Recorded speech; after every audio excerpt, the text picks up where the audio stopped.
உங்களுக்காக எனக்காக மகா வைராக்கியம் கொண்டிருக்கிற தேவன் என்று வேதம் சொல்லுகிறது. நீ எழும்பி பிரகாசி, பாவம் செய்யாதே.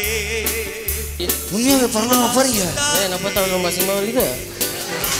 அடிக்காதே, காணும் தேவன் கணக்கு கேட்பார். உலகமெல்லாம் சாத்தான் உலக வாலிபர்கள் எல்லாம் அந்தகாரத்திற்கு பயன்படுத்துறான். சிகரெட் குடிக்க பயன்படுத்துறான், திருட பயன்படுத்துறான், கொலை பண்ண பயன்படுத்துறான், செயினை புடுங்க பயன்படுத்துறான், கற்பழிக்க பயன்படுத்துறான்.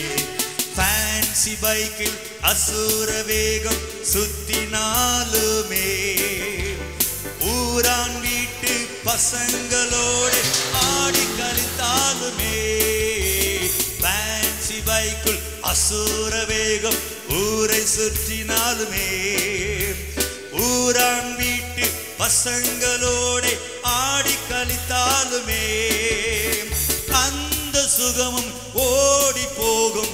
இனி இந்த உறவு வேண்டாம், இனி இந்த காதல் வேண்டாம், இனி இந்த பையன் கூட பேச மாட்டேன், இனி இந்த பொண்ணு கூட பழக மாட்டேன் என்று உள்ளம் சொல்லுகிறது. செய்திகளை கேட்கும் போது வாய் சொல்லுகிறது, அந்த உள்ளம் சொல்லுகிறது. எப்படி இருக்க முடியும் அவள் இல்லாமல்?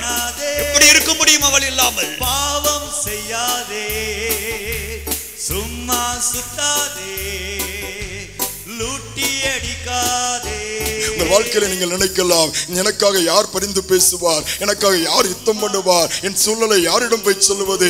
எல்லா பக்கத்திலும் சொல்லி பார்த்திருக்கலாம், எல்லா இடத்திலும் உதவி செய்கிறோம் சொல்லி உங்களை உதறி இருக்கலாம். நம்பிக்கையற்ற நேரத்தில் நம்பிக்கையற்று போய் இந்த இடத்துல நீ உட்கார்ந்து இருக்கலாம். ஒருவேளை வீட்டின் நிலைமை எங்கிருந்து எதிர்பார்க்கும் பொழுது நான் இன்று சந்தோஷமாக இருக்கிறேன், நான் ஆண்டவருடைய சமூகத்தில் இருக்கிறேன், ஆனால் என் குடும்பத்தில் இன்னும் இருள் இருக்கிறது, என் குடும்பத்தில் இன்னும் போராட்டம் இருக்கிறது, என் குடும்பத்திலே சமாதானம் இல்லை, என் குடும்பத்திலே சந்தோஷம் இல்லை. எவ்வளவுதான் ஆராதனைகளுக்கு சென்றாலும் கூட்டங்களுக்கு சென்றாலும் ஜெபித்தாலும் மாற்றம் இல்லாமல் அதே சூழ்நிலை தான் இருக்கிறது என்று சொல்லி புலம்பிக் கொண்டிருக்கிறாயோ, உன்மேல் உன் குடும்பத்தின் மேல் வைராக்கியம் கொண்டிருக்கிற கர்த்தர் சொல்லுகிறார், சூழ்நிலையை மாற்றுவேன் என்று சொல்லி. தூய்மைதானே வாலிபத்தின் அலங்காரமே, ஏற்றுக்கொள்வாய் இயேசுவை உன் நெஞ்சுக்குள்ளே.